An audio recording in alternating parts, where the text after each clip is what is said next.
ओम ज्ञानतिमिरान्धस्य ज्ञानाञ्जनशलाकया चक्षुर्मिलितं येन तस्मै श्रीगुरुवे नमः। हे कृष्ण करुणा सिन्धु दीनबन्धु जगत्पते गोपेश गोपिकान्त राधाकान्त नमस्ते। तप्त कांचन गौरांगी राधे वृंदावनेश्वरी विश्वानुसुते देवी प्रणमामि हरिप्रिये। वृंदाय तुलसी दिव्याय प्रियाय केशवस्ता कृष्ण भक्ति पदे देवी तत्वभक्ति नमो नमः। श्री कृष्ण चैतन्य प्रभु नित्यानंद श्री अद्वैत गदाधर शिवासादि गौर भक्तविंद। हरे कृष्णा कृष्णा कृष्णा हरे हरे हरे राम राम राम हरे हरे। सर्वप्रथम मैं अपने गुरुपाद पद्म स्तोत्र शिष्य में भक्ति वेदन माधव गोस्वामी महाराज के चरणों में अनंत कोटि दंडवत प्रणाम ज्ञापन करता हूँ एवं समस्त वैष्णवियों के चरणों में यथा योग्य दंडवत प्रणाम ज्ञापन करते हैं। और शिला ठाकुर भक्ति विनोद जी से कुछ प्रार्थना करते हैं कि ग्रंथ समझना हम लोगों की पात्रता नहीं है, बट फिर भी कुछ सार तत्व हम लोगों की श्रद्धा देखकर इस ग्रंथ के प्रति वो हमारे हृदय में प्रकट करने की कृपा करें। तो आज हम हैं, कथा का दिन है 7वां और हम बात कर रहे हैं प्रस्तावना की। तो इस प्रस्तावना को शिला भक्ति प्रज्ञान केशव गोस्वामी महाराज जी ने लिखा है। ठीक है, जो प्रस्तावना जो हम पढ़ रहे हैं ये प्रस्तावना किसने लिखी है? शिला भक्ति वेदांत केशव गोस्वामी महाराज जी ने। इसमें बहुत सारे विचार इन्होंने लिखे हैं जिसमें हम बात कर चुके हैं। इसमें हम सुन रहे थे पिछली कथा में कि इसका नाम जैव धर्म क्यों रखा गया। हम विचार कर रहे थे कि ये जीव प्राणी मात्र का धर्म है, ये जीव मात्र का धर्म है, इसलिए इसका नाम जो है वो जैव धर्म रखा गया। इसके लिए हमने बहुत सारे विचार करे, बहुत सारे भक्तों के चरित्रों की व्याख्या भी करी, जो कि मनुष्य ना होते हुए भी जो है इस भक्ति जगत में आए और मनुष्य ना होते हुए भी उन्होंने भगवत प्राप्ति करी और भगवान ने उनको साक्षात्कार दिया। तो इस प्रकार के हम जो है व्याख्या कर रहे थे। इसमें हम बात तो कर रहे थे, मगर अभी क्या है कि भक्ति हमने जैसे समझा कि भक्ति जो है वो आत्मा की वृत्ति है। भक्ति शरीर की भक्ति कोई ऐसी वो मतलब कि शरीर की वृत्ति नहीं है, ना सूक्ष्म शरीर की, ना स्थूल शरीर की। भक्ति किसकी वृत्ति है? आत्मा की वृत्ति है। इसलिए आत्मा जो है वो कभी जिसका नाश नहीं होने वाला, इसलिए भक्ति का भी नाश नहीं होने वाला। तो इस परिवेश में हमने बहुत सारे उदाहरणों में हमने बात करी थी, परंतु कुछ उदाहरण रह गए थे। ठीक है? तो इस उदाहरणों का 1-2 उदाहरण लेकर हम बात करेंगे, क्योंकि देखो भक्तों की बात ना करें तो चरित्र पूरा होना बहुत मुश्किल है। तो भक्तों के चरित्र पे बात करेंगे, जैसे कि कालिया। कालिया कौन था? साँप था, उसकी नागपत्नियाँ थी। उन्होंने भक्ति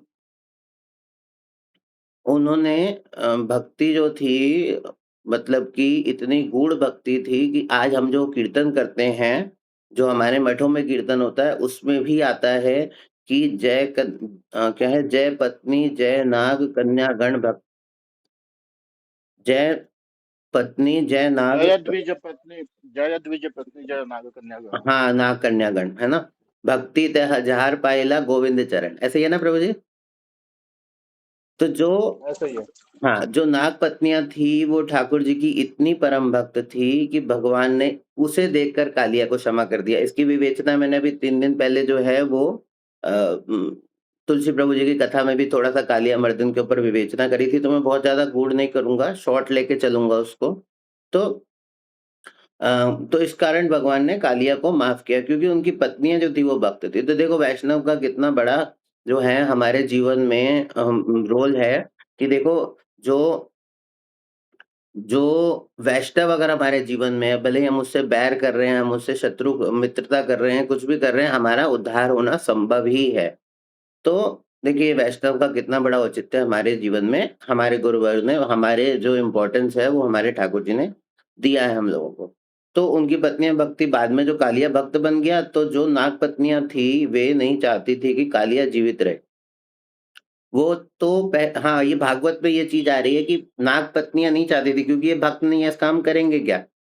तो ये भक्त नहीं है, लेकिन बाद में जब ठाकुर जी उसके ऊपर लीला कर रहे हैं, तो वो देख रहे हैं कि इसका मन परिवर्तन हो गया, ये भक्त बन गया, तो फिर उन्होंने उसके लिए प्रार्थना करी कि भैया इसको छोड़ दो और इसको बचे, तो वो जीवित रहे। तो वो कहती थी कि भगवान से द्वेष करता है, इसका जीवित रहने का क्या लाभ? लेकिन जब वो भक्त बन गया, तब नाग पत्नियों ने उसके प्राणों की रक्षा करने के लिए सुंदर स्तुति भी करी है। अगर मैं भागवत के श्लोक की बात करूँ, तो मैं एक श्लोक आपको सुना देता हूँ जिसमें भगवान को स्तुति करे। कस्यानुभावस्य न देव विद्महे त्वांग घृरेणु स्पर्शाधिकारः यद्वा वंच्या श्रेर्ललनाचरतपो विहाय कामान सुचिरम धृत्वा। तो नाग पत्नियां कह रही हैं कि हे प्रभु, इस कालिया का भी कैसा सौभाग्य है, आपके चरणों की रेणु प्राप्त करने का सौभाग्य हो गया इसको। देखो, ये चरणों की रेणु जो है, मैं उस दिन भी बता रहा था कि गोपियों ने भी 3 बार गोपी गीत में मांगा है। एक तो अगर आप गोपी गीत का अध्ययन करेंगे तो आपको समझ आएगा कि 3 बार गोपी गीत के अंदर भगवान की चरणों की जो रेणु है उसकी गोपियों ने मांग करी है, मगर भगवान ने गोपियों को भी चरण रेणु नहीं दी। वो चरण रेणु जो है वो कालिया को मिली है, जो रेणु ब्रह्मा शिव को भी प्राप्त नहीं है। मतलब गोपियों जो ब्रह्मा शिव को भी प्राप्त नहीं है, ब्रह्मा शिव भी जिसके लिए प्रार्थना कर रहे हैं वो इस रज रूप में इस कालिया को प्राप्त हुई है। देखो उसका कितना बड़ा औचित्य था। किस किस लिए? कि उसके 3 रीज़न बताए थे। एक तो उसने शत्रुता भी किससे करी? भगवान के परम जो भगवान का गरुड़ थे, जो भगवान के परम भक्त थे, उनसे शत्रुता करी। दूसरी, उसकी नाग पत्नियाँ भगवान की बहुत ही बड़ी परम भक्त थी। तीसरी, अगर मैं व्याख्या बताऊँ तो उसने अखंड वृंदावन का वास लिया। देखो धाम का जो हमने अगर संकल्प लिया वास करने का, तो उसकी कितनी महिमा है कि उन्होंने अखंड वृंदावन का वास लिया। जो चाहे वो उसने किसी भी रीज़न से लिया, उसने इस रीज़न से नहीं लिया वहाँ पे बैठ के भजन करेगा, माला करेगा, नहीं। उसने शरणागति ली। उसको पता था कि मैं कहीं और सेफ नहीं हूँ, मैं सेफ कहाँ हूँ? इसी वृंदावन के जो यमुना जो बह रही है यहीं पे मैं सेफ हूँ, इसलिए उसने अखंड वृंदावन का। जैसे अहिल्या थी, उसे एक बार स्पर्श कर दिया भगवान ने, परंतु कालिया के ऊपर तो नृत्य कर रहे हैं। देखो उसकी कालिया की सौभाग्य देखो, तो उस चरण रेणु की दुर्लभता बता रही हैं नाग पत्नियाँ श्लोक के अंदर। इससे तत्व सिद्धांत पता है उन लोगों को। देखो नाग पत्नियों को भी तत्व सिद्धांत के बारे में पता है कि चरण रेणु जो है वो इतनी सुलभ नहीं है मिलना, और वो जो इसको मिल रही है, जिसकी कर्ण रेणु को पाने के लिए लक्ष्मी भी कामना कर रही है, उनको भी चरण रेणु नहीं मिल रही है। तो उसको प्राप्त करने में वैकुंठ को, हाँ, वैकुंठ को छोड़कर अगर मैं देखूँ तो वैकुंठ को छोड़कर ब्रज में आकर बड़ा कठोर तप कर रही हैं। आपने सुना होगा बेलवन में लक्ष्मी जी हैं, वो तप कर रही हैं। तो कि बात को समझिएगा कि वो कैसे है, मतलब कि ब्रज में आकर बड़ा कठोर, फिर भी प्राप्त नहीं है लक्ष्मी देवी जी को भी वो। तो आज बेलवन में तपस्या करे किंतु प्राप्त नहीं हो रही है। उसको चरण रेणु इतनी दुर्लभ है, पर इस कालिया का भाग्य तो देखो, इसे सहज ही प्राप्त हो गई है। इसे कहने का तात्पर्य है कि नाग पत्नियां होने पर भी भगवान उनकी भक्ति करी, फिर भी कालिया भी भक्त बन गया भगवान का। अच्छा, एक भक्त का चरित्र और आता है जिसने मनुष्य ना होते हुए भी बहुत ही उत्तम उसकी भक्ति थी, बहुत ऊँची उसकी भक्ति थी। श्री ठाकुर भक्ति विनोद जी भी लिख रहे हैं, काकभूषुंडी जी। काकभूषुंडी जी जो थे वो कौवे थे। पक्षियों में सबसे नीच माना जाता है, किंतु काकभूषुंडी कौन है? वो कौवा है, किंतु भगवान के परम भक्त हैं। मेरा कि माना ये जाता है कि इस बात पे आपको विश्वास करना पड़ेगा कि जैसे हम बात करते हैं, व्यास अगर जब सुखदेव जी प्रकट हो रहे थे तो उन्होंने भगवान को कहा था कि माया हटा दो तभी मैं प्रकट हो पाऊँगा। और काकभूषुंडी जी का चरित्र को अगर आप पढ़ेंगे तो आपको समझ आएगा कि जहाँ पे भी काकभूषुंडी जी रहते हैं, वहाँ के 1 योजन के अंतर्गत माया का प्रवेश नहीं है। माया आती ही नहीं है। 1 योजन के अंदर 12 किलोमीटर के अंदर माया नहीं आती है काकभूषुंडी जी की। जहाँ पे भी काकभूषुंडी जो थे, 1 योजन में 12 किलोमीटर होते हैं, 12 किलोमीटर के अंदर माया का प्रवेश ही नहीं है। देखिए उनका कितना बड़ा कौवा होते हुए भी, कौवे का रूप में होते हुए भी इतना बड़े परम भक्त हैं भगवान के, कि हम विचार भी नहीं कर सकते। तो काकभूषुंडी जी वहाँ पर 1 योजन तक माया का प्रवेश नहीं है। कितने ही भगवान के परम भक्त हैं, परम भक्त है व्यापे गोपियों का नहीं, उनका देखो कितना महत्व है कि वहाँ माया रहेगी ही नहीं। तो एक कथा काकभूषुंडी जी को लेकर बहुत प्रसिद्ध है, आप सब लोग जानते हैं कि एक बार गरुड़ जी को मोह हो गया था।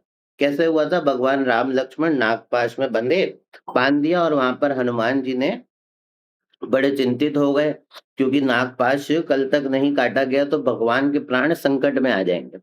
तो भगवान के प्राण तो संकट में नहीं आते, किंतु जब भगवान नरवत लीला करते हैं, तो यूँ ही करते हैं कि बड़े से बड़ा ज्ञानी भी मोहित हो जाए, बड़े से बड़ा ज्ञानी मोहित हो जाए। जैसे हमने अभी पहले समझा था कि ब्रह्मा जी ने भगवान की बाल लीलाओं को देखकर मोहित हो गए थे।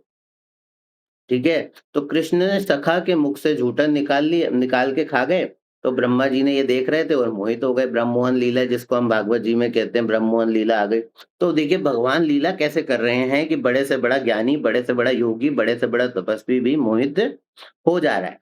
तो कैसे ब्रह्म तो इसमें क्या है कि इसी प्रकार भगवान जब नरवत लीला की और नागपाश में अचेत पड़े हुए हैं, तब हनुमान जी गए नारद जी के पास और नारद जी से पूछते हैं। तो नारद जी ने सुझाव दिया कि आप गरुड़ जी के पास जाओ। तो जब वो गरुड़ जी के पास गए, तो कि आप नागपाश काट सकते हैं, आप नागपाश काट सकते हैं, तो आप ज़रा हमारी सहायता करिए। हनुमान जी ने गरुड़ जी से जो है परा वो किया, तो प्रार्थना करी, हाँ, प्रार्थना करी। तो गरुड़ जी भगवान को मेघनाद के पास से बाँध दिया है, तो आप चलकर उस बंधन को काटो। तो अब गरुड़ जी मोहित हो गए, जिनके नाम से भ बंधन कट जाते हैं, उसको कैसे बंधन, तो बड़ी चिंता में पड़ गए, मोह हो गया। डाउट हो गया, संशय हो गया, संशयात्मा विनश्यति। लेकिन करें क्या? हनुमान जी ने बोला है तो किसी तरीके से चले गए। वहां जाकर नागपाश भी काट दिया। तो राम लक्ष्मण को होश आ गया। तो अब गरुड़ जी वापस आए तो सोच रहे हैं कैसे भगवान, ये कैसे भगवान हो सकते हैं? मेरे प्रभु का साथ तो बंधन होता ही नहीं है। बंधन की बात तो फिर क्या किया जाए, समझ ना आए। तो नारद जी के पास गए। तो नारद जी ने फिर सुझाव दिया, नारद जी ने फिर परामर्श दिया कि ब्रह्मा जी के पास जाओ। तो ब्रह्मा जी के पास गए, तो उन्होंने कहा देखो शिव जी मुझसे भी प्रिय भक्त है, तुम एक काम करो कि शिव जी के पास जाओ। तो ठाकुर जी की लीलाओं को समझने वाले हैं, उनको उनके पास जाओ। तो शिव जी के पास पहुँचे तो शिव जी उस समय क्या था, फंक्शन में कहीं-कहीं कुछ जा रहे थे, तो रास्ते में मिल गए उनको। तो शिव जी के रास्ते में मिल गए, तो उन्होंने अपने मन की व्यथा कथा, नागपाश की कथा जो है वो शिव जी को बताई। तो शिव जी हँसने लगे और उनकी माया ने ब्रह्मा को नचाया। उनकी माया ने शिव को नचाया। शिव जी अब सोच रहे हैं उसको, गरुड़ जी को देख कर के, देखो इसको भी माया का मोह हो गया है। कैसा मोह हो गया है? जैसे मुझे नचाया था, कभी नारद को नचाया था। आज मैं देख रहा हूँ कि माया ने तुम्हें नचाकर उनका वाहन भी नाच रहा है माया में। तो बोले, शिव जी बोल रहे हैं, "खग की माया खग ही जाने।" खग की भाषा, हाँ, खग जाने खग की भाषा। इसलिए एक काम करो, काकभुशुंडी के पास जाओ। तो वहाँ से देखते हैं गरुड़ जी को, काकभुशुंडी जी के पास गए। तो गरुड़ जी कौन है? स्वयं भगवान के वाहन है। और काकभुशुंडी कौन है? कौवा है। देखो उच्चतम, अगर मैं स्थिति भी उच्च कहूँ तो गरुड़ जी की उच्च है, वो गरुड़ है। और कौवे की स्थिति बहुत कम है। आज आप कौवे को अगर आप देखते हो तो पक्षियों में बहुत निम्न जाति माना जाता है, पक्षियों में भी बहुत निम्न जाति का माना जाता है। लेकिन जब हम भक्ति जगत में जाते हैं तो इस बात को हमें विचार करना पड़ेगा कि कोई ऊंच-नीच नहीं है। कुछ नहीं पता किसके मन की व्यथा कितनी ठाकुर जी से जुड़ी हुई है, कितनी परमात्मा से जुड़ी हुई है। ठीक है? तो अब भक्ति कैसी है? तो कौवा जी शिव जी स्वयं कह रहे हैं कि काकभुशुंडी जी के पास जाओ। काकभुशुंडी जी कहाँ रहते हैं? नीलांचल पर्वत पर जो वट वृक्ष है, वहाँ पे काकभुशुंडी जी वास करते हैं। तो जैसे ही गरुड़ जी वहाँ पर पहुँचे हैं, जैसे हमने पूर्व में बात करी कि 1 योजन तक उनका जो वहाँ पे माया है वो रह नहीं सकती है। तो जैसे ही गरुड़ जी वहाँ पहुँचे, तो उनका मोह जो है वो भंग हो गया। परंतु फिर उनके मन में जिज्ञासा हुई कि काकभुशुंडी जी की भक्ति का कैसा प्रभाव है? अब वो विचार कर रहे हैं, जैसे ही वो उस 12 किलोमीटर के रेडियस के अंदर जा रहे हैं, तो वो विचार कर रहे हैं कि देखो काकभुशुंडी जी का जो जो भक्ति है वो कैसे भक्त होंगे, कितने उच्च कोटि के भक्त होंगे। मैं वाहन हूँ और मैं जो है ऐसी भक्ति नहीं है, और उसको भक्ति का जो है कैसा जो है वो औचित्य होगा, कैसा वो भक्ति का वो होगा, मतलब कि एक्सपर्टाइज़ होगी कि जिस वजह से देखो काकभुशुंडी जी की 12 किलोमीटर के रेडियस के अंदर कोई भी किसी भी प्रकार का जो है माया नहीं है। तो उनका मोह, जैसे ही वो उस रेडियस में पहुँचे उनका मोह भंग हो गया। तो उसके बाद क्या हुआ, जैसे ही मोह भंग हुआ, परंतु फिर उनके मन में जिज्ञासा हुई कि जैसे मैंने आपको बताया कि काकभुशुंडी की भक्ति का कैसा प्रभाव है। तो कौवा होने पर गरुड़ जी सोचने लगे कि जिनकी ऐसी महिमा है, जिनकी सीमा में प्रवेश करते ही मोह भंग हो गया, तो उनका दर्शन करने की महिमा क्या होगी? उनका संग करने की महिमा तो क्या ही होगी, है ना? तो ज़रूर उनके दर्शन करूँगा। यद्यपि उनकी माया तो खत्म हो गई थी, वो चाहते तो वहाँ से भी लौट जाते।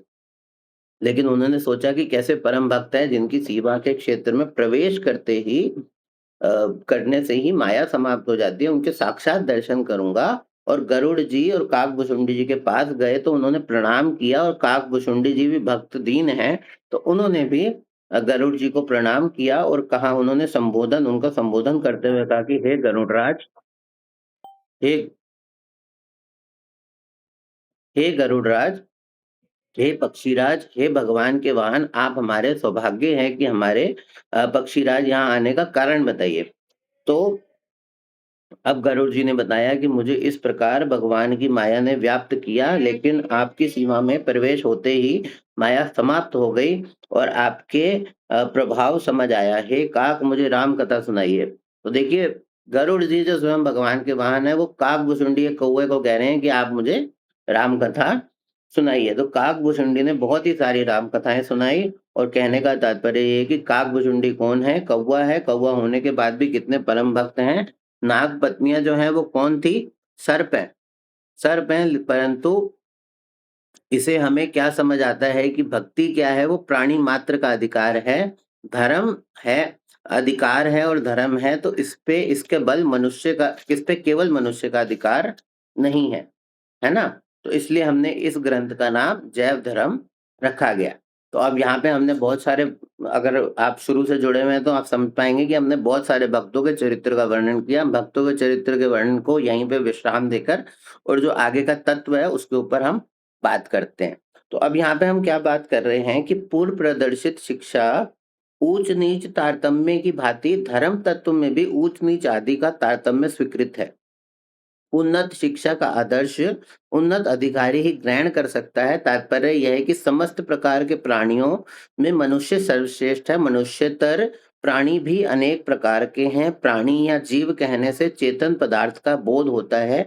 यहाँ चेतन या जड़ पदार्थों का विषय आलोच्य नहीं है, किंतु चेतन का स्वाभाविक वृत्ति या क्रिया ही धर्म कहते हैं। यह धर्म वास्तव में चेतन वृत्ति या उसके स्वरूपगत स्वभाव ही लक्ष्य करता है। धर्म की वाणी कहने पर चेतन वाणी का बोध होता है। इस ग्रंथ के 16वें अध्याय में चेतन के तारतम्य मूलक क्रम विकास का विज्ञान संगत सूक्ष्म विवेचन है। तो यहाँ पे जो है श्रीला ठाकुर भक्ति विज्ञान केशव गोस्वामी महाराज जी श्रीला ठाकुर भक्ति विनोद जैव धर्म ग्रंथ में दो बातों का विवेचन कर रहे हैं।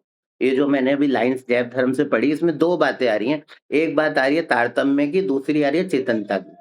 ठीक है, तो दो बातें, इसको हम थोड़ा सा समझने का प्रयास करेंगे क्योंकि ये थोड़ा इंपॉर्टेंट टॉपिक है। इसके बाद मैंने प्रस्तावना पढ़ी है, उसमें कोई बहुत ज्यादा मुख्य इंपॉर्टेंट टॉपिक नहीं है। तो ये दो, चेतन कितने प्रकार का, चेतनता कितने प्रकार की होती है, चैतन्य कितने प्रकार के होते हैं, जैसे हमारे चैतन्य प्रभु हैं वो कितने प्रकार के हैं, उनकी कितनी औचित्य हैं, तो हम ये देखेंगे पहली बात। दूसरा हम ये देखेंगे कि तारतम्य किस चीज में, क्यों तारतम्य जरूरी है। देखिए, हमारे ग्रंथों को मरोड़ तरोड़ कर और बहुत ही मैनिपुलेट कर कर जो इसमें तारतम्यता की बात करी हुई है, उसको ऊंच नीच की बात बताया गया है। इसलिए भक्ति विज्ञान केशव गोस्वामी महाराज जी ने यहाँ पे तारतम्यता शब्द यूज किया है। तो तारतम्यता का मतलब हमें समझना पड़ेगा। तो एक मुख्य बात हम ये समझेंगे, दूसरी मुख्य बात हम ये समझेंगे कि चेतनता कितने प्रकार की। तो जैसे हमने इस बात पर चर्चा पहले भी कर चुके हैं, वैसे तो जिस दिन कथा का पहला या दूसरा दिन था उस दिन भी हम इस पे बात कर चुके हैं कि तारतम्यता जो है वो बहुत ही जरूरी है। और हमने इस पे ये भी बात करी थी, हमने इस पे और भी बात करी थी कि तारतम्यता जो है उसमें क्या सिनेरियोज होते हैं। एक क्लास के अंदर मैंने आपको एग्जांपल भी दिया था स्टार्टिंग में कि क्लास के अंदर बच्चे भी हैं, अच्छे पढ़ने वाले बच्चे भी हैं, बुरे पढ़ने वाले बच्चे भी हैं, फिर एकदम नालायक बच्चे भी हैं, मीडियम भी हैं, तो और टीचर भी है। तो क्या सबकी बुद्धि का जो ग्रेड है वो एक जैसा नहीं हो सकता। इसी प्रकार से हम थोड़ा सा तारतम्यता पे बात करेंगे। तो इस प्रकार इस बात पर हम चर्चा वैसे भी कर चुके हैं कि जगत में कुछ भी समान नहीं है, सब चीजों में ऊंच नीच का विचार है। मगर क्या ऊंच नीच का विचार है, हम इस पे विचार करेंगे। ये नहीं कि हम यहाँ पे जाति की बात कर रहे हैं, हम वर्ण की बात कर रहे हैं, नहीं, हम इसकी बात नहीं कर रहे हैं। हम किसकी बात कर रहे हैं? हम ऊंच नीच पे विचार कर रहे हैं। उन्नत शिक्षा का आदर्श उन्नत अधिकारी ही ग्रहण कर सकते। देखिए, बात को समझना, भक्ति भगवान केशव गोस्वामी महाराज जी क्या कह रहे हैं? उन्नत शिक्षा का अधिकार, उन्नत शिक्षा का आदर्श उन्नत अधिकारी ही कर सकता है। देखो, अब समझना, जैसे प्राइमरी स्कूल होता है, हम थोड़ा सा पुरानी एग्जाम्पल के हिसाब से, पुराने हिसाब से मैं बात करूंगा। देखो, अब समझना, जो प्राइमरी स्कूल होता है वो गांव गांव में होते हैं। जो आप देखेंगे फर्स्ट टू 8th या फर्स्ट टू 9th पुराने ज़माने में स्कूल हुआ करते थे, फर्स्ट टू 5th प्राइमरी जिनको हम बोलते थे, वो गाँव-गाँव में आपको मिल जाएँगे किसी पेड़ के नीचे या फिर किसी छोटे से झोपड़ी में बना हुआ आपको जगह-जगह स्कूल मिल जाएँगे। कोई इसमें कोई विचारणीय बात नहीं है। ठीक है, अब क्या होता है उसके बाद आते थे हायर सेकेंडरी। हायर सेकेंडरी कौन से होते थे 10th क्लास तक। अब बात आती है हायर सेकेंडरी की तो उसमें क्या होता है वो फिर हर गाँव में नहीं होता था। वो 10-12 गाँव 8-10 गाँव का एक होता था। वो 10-12 या 8-10 गाँव का एक स्कूल होता था। ठीक है? तो अब क्या हुआ कि वो क्या गाँव में वो सब फिर वो वहाँ से सब इकट्ठे बच्चे होकर और जाते थे स्कूल में। तो अब इसमें क्या होता था, क्या जो सारे बच्चे प्राइमरी में होते थे, क्या वो सब अधिकारी थे हायर सेकेंडरी में आने के? नहीं, उसमें से छँटनी होती थी। हो सकता है बहुत ज़्यादा ही नालायक होने वाले कुछ बच्चे हों, जो प्राइमरी ना समझकर उनके माँ-बाप ने उन्हें काम पे लगा दिया, भैया तेरा कुछ नहीं हो सकता, चल तू काम पे। एक बात। तो 10-20 गाँव को इकट्ठा होता था, प्राइमरी में अच्छे बच्चे होते थे। उसके बाद एक आता था हायर हाँ, तो हायर में उनका एडमिशन होता था। उसके बाद एक आता था सीनियर सेकेंडरी जो 12th तक होता था, ठीक है ना? अब सीनियर सेकेंडरी में जब जाते थे जैसे हम बात सुनते हैं कि अगर 10वीं के पेपर जो है बोर्ड के पेपर वो 5 से 7 लाख बच्चों ने दिए, तो हो सकता है हम सीनियर सेकेंडरी की बात करें 12th की, तो उसमें कितने बच्चे दे रहे हैं? उसमें सिर्फ हो सकता है 3 से 4 लाख बच्चे दे रहे हैं। तो डिफरेंस आ गया फिगर में। है ना? हम प्राइमरी से जब आगे चले तो हायर सेकेंडरी में कुछ कम बच्चे हुए, हायर सेकेंडरी से फिर अधिकारी देखा गया, तो सीनियर सेकेंडरी में कुछ और डिफरेंस आ गया। तो अब हायर सेकेंडरी में अगर 5-7 लाख बच्चा पेपर देता है, तो सीनियर सेकेंडरी में उसमें 3-4 लाख हो जाता है। इसका अर्थ ये है कि जैसे ही शिक्षा का उन्नत होती जा रही है, उसके अधिकारी कम होते जा रहे हैं। ठीक है ना? जैसे मैंने अभी आपको बात करी कि तारतम्यता के जैसे ही शिक्षा उच्च होती जा रही है, उसके अधिकारी जो हैं वो लो होते जा रहे हैं, कम होते जा रहे हैं। अब उसके बाद मैं बात करूँगा इंजीनियरिंग का एग्ज़ाम, तो उसमें क्या होता है आईआईटी का एग्ज़ाम होता है, उसमें तो पूरे भारत में 7-8 लाख बच्चे जो हैं वो बैठते हैं, लेकिन उसमें से 4-5 हज़ार ही सिलेक्ट होते हैं। फिर उसमें भी तारतम्य होता है कि कौन-सी आईआईटी तरीके की आईआईटी है, कौन-सी आईआईटी श्रेष्ठ है, कौन-सी आईआईटी श्रेष्ठ नहीं है। ऐसे अगर मैं बात करूँ मेडिकल लाइन में, तो उसके बाद ऐसे एम्स होता है, तो इंडिया का सबसे बेस्ट मेडिकल कॉलेज है, उसमें कितने लोग पढ़ते हैं? 4 से 5 हज़ार। क्या आपको लगता है सिर्फ़ 4 से 5 हज़ार ही हमारे देश में साल के मेडिकल स्टूडेंट्स होते होंगे? नहीं। अब समझने का विषय ये है कि शिक्षा का भी तारतम्य है। ऐसे ही बहुत सारे मेडिकल कॉलेज हैं इंडिया मगर उसमें भी बच्चे पढ़ रहे हैं। मगर उसमें से भी अगर मैं देखूँ तो एम्स तक कितने बच्चे पहुँच पा रहे हैं? मतलब अगर 2-4 लाख बच्चों ने एम्स का एग्ज़ाम दिया होगा तो वहाँ पे कितने बच्चे पहुँच पा रहे हैं? 3 से 4 1000-1500 शायद 2000-3000 बच्चे होते हैं बस एम्स में, इससे ज़्यादा नहीं होते। अब ये हो गया कि इंडिया लेवल पर। अब इंडिया लेवल पर बात करना है, अगर अब मैं वर्ल्ड लेवल पे जाऊँगा, तो देखूँगा कि कोई 2 से 4 ही बच्चे पहुँच पा रहे हैं वहाँ तक, वर्ल्ड लेवल तक। वर्ल्ड में भी बहुत सारे अमेरिका में ऐसे बहुत सारे मेडिकल कॉलेजेस हैं जिनका बहुत नाम है, मगर वहाँ तक जाने के वाले की संख्या कितनी है? वहाँ तक जाने वालों की संख्या कुल 2-4 है। हमने कहाँ से शुरू किया था? हमने लाखों बच्चों से शुरू कर हम तारतम्यता देखते जा रहे हैं, जैसे ही स्तर बढ़ता जा रहा है, अधिकारी का स्तर उच्च शिक्षा का स्तर बढ़ता जा रहा है, उसी तरीके से क्या हो रहा है हमारे ऊपर क्या चीज़ आ रही है, जैसे-जैसे स्तर बढ़ता जा रहा है, वैसे-वैसे अधिकारी कम होते जा रहे हैं। अधिकारी लेवल तक ही पहुँचते जा रहे हैं। इसी प्रकार ये जो जैव धर्म है, मैं इसलिए ये तारतम्यता यहाँ पे भक्ति प्रज्ञान केशव गोस्वामी महाराज जी समझा रहे हैं। इसी प्रकार ये जो जैव धर्म है, ये उन्नत शिक्षा है। तो जैव धर्म प्राणी मात्र के लिए है मगर इस प्राणी मात्र के होते हुए भी अधिकारी बहुत कम है, बहुत ही कम है कि जो जैव धर्म तक पहुँच पा रहे हैं। ठीक है? तो इतना समझने वाली बात है कि जैसे हमने 4-5 लाख बच्चों के मॉडल से हमने एक स्टडी का स्ट्रक्चर शुरू किया और उच्चतम स्टडी तक आते-आते कोई 1000-1500 बच्चे रह गए। इसी प्रकार बहुत सारी शिक्षाएँ हैं लेकिन जैव धर्म को श्रील भक्ति प्रज्ञान केशव गोस्वामी महाराज जी क्या बता रहे हैं? उन्नत शिक्षा बता रहे हैं। उन्नत शिक्षा के अधिकारी जो एलिजिबल हैं वो प्राणी मात्र हैं। हर कोई प्राणी जैसे हमने बात करी कि नाग भी, गिरगिट भी, हमने कई सारे भक्तों की व्याख्या करी, पत्थर तक करा, वृक्ष भी करा। जितने भी हमारे विचार करने वाली बात थी कि जितने भी हमारे जीव हैं, प्राणी हैं, जिनके अंदर आत्मा है, वो सब इसके एलिजिबिलिटी रखते हैं, मगर इसके अधिकारी बहुत कम है, बहुत ही कम है।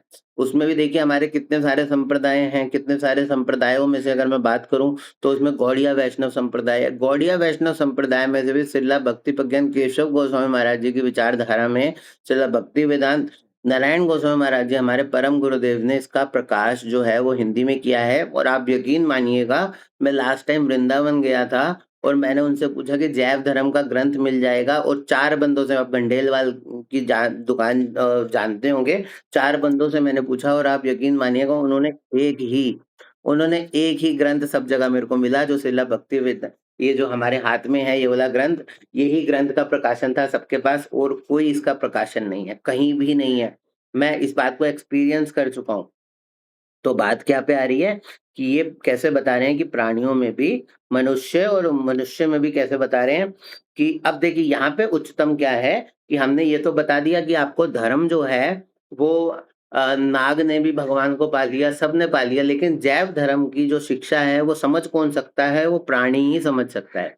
इसलिए प्राणी को उच्चतम श्रेणी में रखा गया है, ठीक है? और उसमें भी कुछ ही प्राणी हैं जो जैव धर्म के विषय को समझने के इच्छुक होते हैं। तो ये तारतम्यता जो है हमारे ग्रंथों में बताई हुई है, ये बड़ी सूक्ष्म तारतम्यता है। हम लोगों ने इसको, आजकल आप पॉलिटिक्स को देखेंगे, इसको मैनिपुलेट कर दिया, तारतम्यता को ऊंच नीच और ये सब बातें बहुत सारी बता दी, लेकिन नहीं, हमारे जो शास्त्रों में तारतम्यता बताई है वो इस प्रकार की तारतम्यता है कि अधिकारी जो है वो अधिकार के हिसाब से ही शिक्षा को ग्रहण करता है।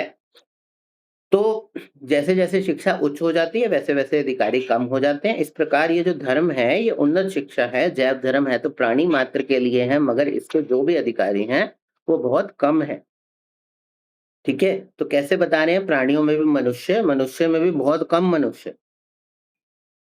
तो इसलिए मनुष्य सर्वश्रेष्ठ है, इसलिए इस धर्म में जो अधिकारी है, वो मनुष्य ही है ज़्यादातर। इसके बाद प्रस्तावना में चेतनता का विचार किया गया, जैसे अभी बात क्या कर रहे थे? चेतना का, चेतनता का। देखो, जो चेतन क्या होता है? ये समझना, अगर मैं चाहूँगा कि अब जो आगे की क्लासेस आ रही हैं, इसमें आप लोग एक पेन पेपर लेके ज़रूर बैठिए, क्योंकि अभी मैं आपको ये बताऊँगा कि एक वस्तु को चेतन कौन-सी वस्तु होती है और अचेतन कौन-सी वस्तु होती है, और कौन-सी वस्तु में कौन-सी चीज़ें पूर्ण होने पर वो चेतनता होती है। तो ये सब बातें अगर हम बात करेंगे ग्रंथ की, तो आपको याद नहीं रहेंगी, और ये सब बातें दोबारा निकलना भी मुश्किल है। जो चीज़ें मैं शास्त्रों से ढूँढ पा रहा हूँ, वो आप लोगों के सामने रख रहा हूँ। तो मैं चाहूँगा कि आप इस क्लास से नहीं तो नेक्स्ट क्लास से कम पेन पेपर एक लेके बैठिए, ताकि आप लोग उसके नोट्स को मिनिमम लिख पाएँ। क्योंकि अब जो है हमारी धीरे-धीरे शास्त्र की बातें शुरू हो रही हैं, उसके लिए शास्त्र की बातों में हमारे को एक पेन पेपर की आवश्यकता ज़रूर होगी, और मैं ये भी चाहूँगा कि आप लोग ग्रंथ भी लेकर और साथ में बैठें, और किसी के पास अगर ग्रंथ अवेलेबल नहीं है, तो वो अमित कृष्णदास प्रभु जी से ग्रंथ के लिए बात कर सकते हैं। मैं उनका नंबर आपको ग्रुप में डाल दूँगा, किसी को ग्रंथ चाहिए। क्योंकि बिना ग्रंथ हाथ में रखे अब ये चीज़ें समझ आना संभव नहीं है, थोड़ा-सा मुश्किल है। तो इसलिए मैं चाहूँगा कि आप लोग पेन पेपर और ग्रंथ साथ में रखकर बैठें। जैसे श्यामलाल प्रभु जी ग्रंथ साथ में रखकर बैठे। तो देखो, चेतन क्या होता है? चेतन 3 चीज़ें होती हैं। चेतन 3 चीज़ें होती हैं। चेतन क्या होता है? इच्छा, क्रिया और अनुभव। ये 3 चीज़ें जिसके पास हैं वो चेतन है। क्या-क्या? इच्छा, क्रिया और अनुभव। उसे चेतन कहते हैं। जिसमें ये नहीं होता वो अचेतन है। मतलब सिंपल सी डेफिनिशन है। जिसमें इच्छा, क्रिया और अनुभव होता है वो चेतन होता है, और जिसमें नहीं होता वो अचेतन होता है।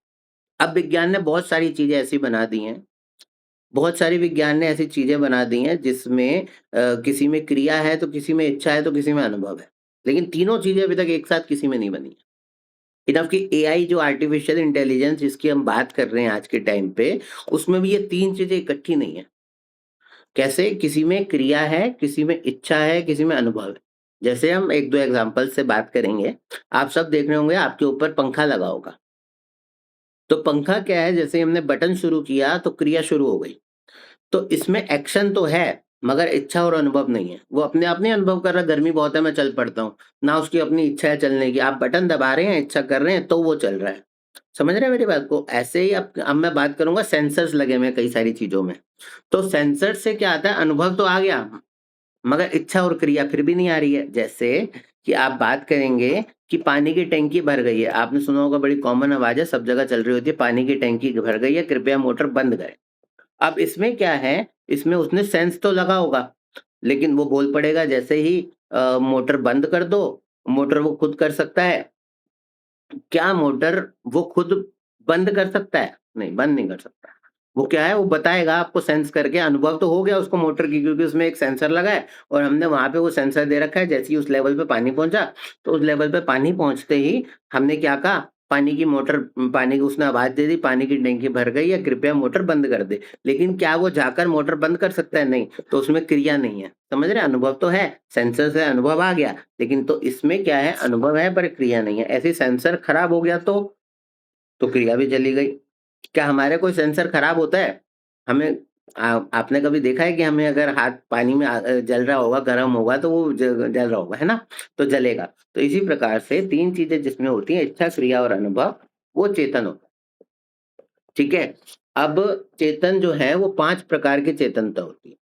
चेतन 5 प्रकार की होती है। मैं आज 2 प्रकार के बारे में बात करूँगा, फिर हम अगली नेक्स्ट में मैं चाहूँगा कि आप लोग ग्रंथ और कॉपी पेन दोनों साथ में लेकर बैठें, तो उससे हम फिर आगे की बात करेंगे। मैं फिर दोबारा रिपीट कर दूँगा ये 2 चेतन, क्योंकि इसको ना लिखना और इसको अपने दिमाग में एक बार डालना बड़ा ज़रूरी, समझना बड़ा ज़रूरी है। इसको एक बार अपने माइंड में बिठा लेना बड़ा ज़रूरी है ना? नहीं बिठाएँगे तो समस्या बढ़ जाएगी। तो आच्छादित चेतन, एक चेतन हुआ आच्छादित चेतन, दूसरा हुआ संकुचित चेतन। मैं अभी 2 की बात करूँगा, तो 2 ही आपको बता रहा हूँ।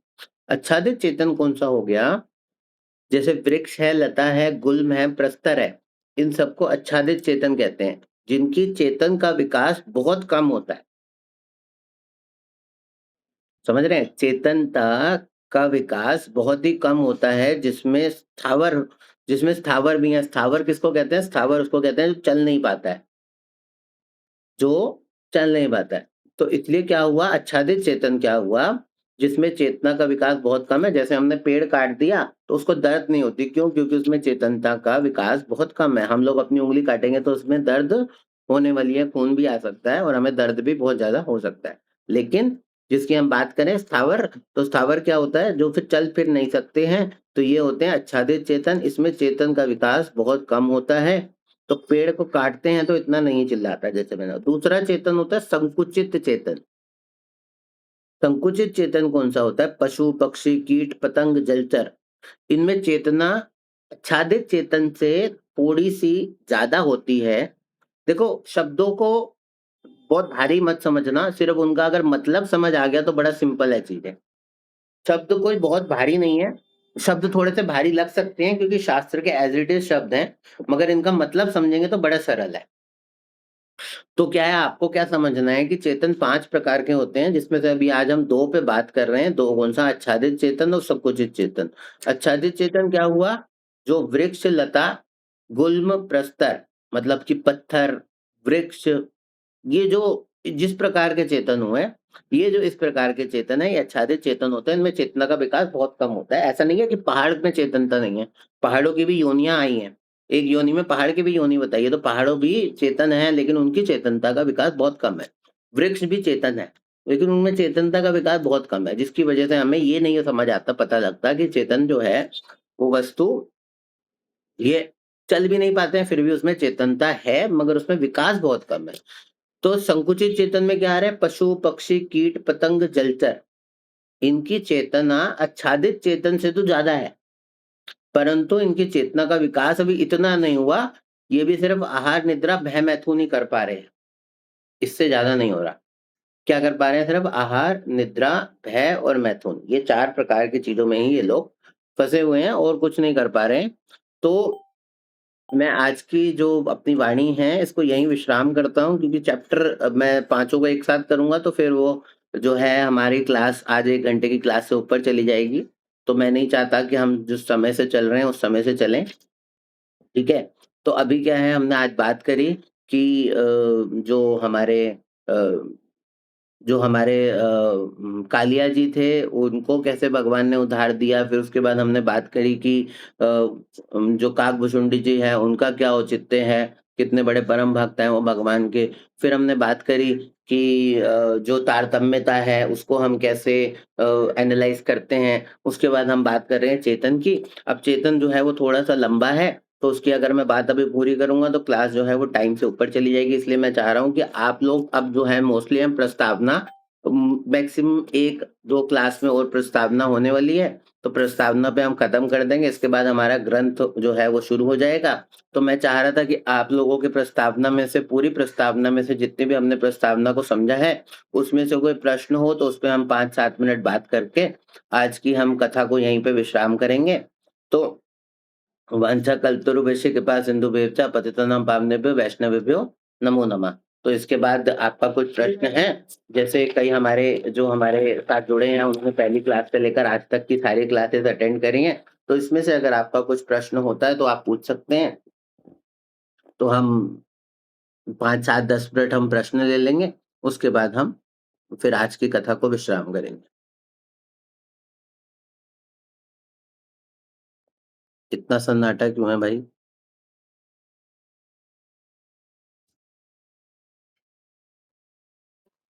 श्यामलाल हरे प्रभु आप कृष्णा प्रभु, दंडवत हरे प्रणाम कृष्णा प्रभु जी। प्रभु जी, अमित प्रभु हरे कृष्णा दंडवत प्रणाम। हरे कृष्णा दंडवत प्रभु जी। मैं थोड़ा लेट ज्वाइन किया है। हाँ जी, हाँ जी। मैं थोड़ा सा इसको रिकॉर्डिंग को अच्छे से सुनूंगा जब आप अपलोड करोगे यूट्यूब पे, हाँ जी, हाँ और जी। फिर कुछ प्रश्न होगा तो मैं आपसे पूछूंगा। मैंने 11:30 के आसपास ज्वाइन किया प्रभु जी। हाँ, सॉरी प्रभु लेट जी। हो गया आज। कोई बात नहीं प्रभु जी, पिछली भी कुछ कथाओं में आपके प्रश्न रह रहे हों, जो हम ना बात कर पाए हों, हाँ तो आप इसमें से हाँ हाँ। एक सजेशन और मेरे को दे दीजिएगा, क्या हमें क्वेश्चन आंसर्स की क्लास भी करनी चाहिए या फिर हम सिर्फ जैसे ग्रंथ चल रहा है वैसे ही चलते रहें? आप लोग चाहेंगे प्रभु तो जी, मैं एक क्लास क्वेश्चन आंसर्स की भी कर लूँगा। प्रभु जी वैसे जैसे चल रहा है ना, आखिरी में 10-15 मिनट जो आप छोड़ देते हो हाँ पूछने जी। के लिए, या कुछ भी किसी और भक्त के थ्रू भी कोई कुछ और भी बोलना चाहे हाँ जी, हाँ तो जी। वो बहुत अच्छा idea Prabhu ji. I think उसमें हो जाएगा, और अगर उसी में ही अगर पिछली क्लासेस में भी कुछ रहता होगा तो वो कर सकते हैं। हाँ, बिल्कुल। मेरे पास कुछ नोट्स भी हैं अभी तक के प्रस्तावना के, वो भी मैं आजकल में ग्रुप्स में डाल दूँगा। थैंक यू प्रभु जी, बहुत अच्छा रहेगा। हरे थैंक यू। कृष्ण प्रभु जी, ये बहुत अच्छा आइडिया है। आप नोट्स डाल दो, नोट्स को हम लोग बना सकते हैं ना फिर आपका देख के। हाँ, मैं दीदी डाल दूँगा पक्का नोट्स ना, मेरे पास बन रहे हैं। कथा हुँ, के भी हुँ। बन रहे हैं और वैसे भी क्वेश्चन आंसर्स के भी कुछ नोट्स हैं, मैं वो ग्रुप में डाल दूँगा। हाँ, तो अभी आप जितनी प्रस्तावना आपने करा दी है ना, उसके डाल डाल दो आप, मैं डाल है ना? दूँगा दीदी, 1-2 दिन है उसमें पूरा होने में, जैसे ही पूरे होंगे मैं डाल दूँगा। ठीक है प्रभु जी, ठीक है। थैंक यू ओ प्रभु जी। हरे कृष्णा। और कोई प्रश्न किसी का हो, तो वो पूछ सकता है या फिर मेरे से कोई भी अभी तक की कथा में भी कुछ प्रश्न हो तो वो पूछ सकता है।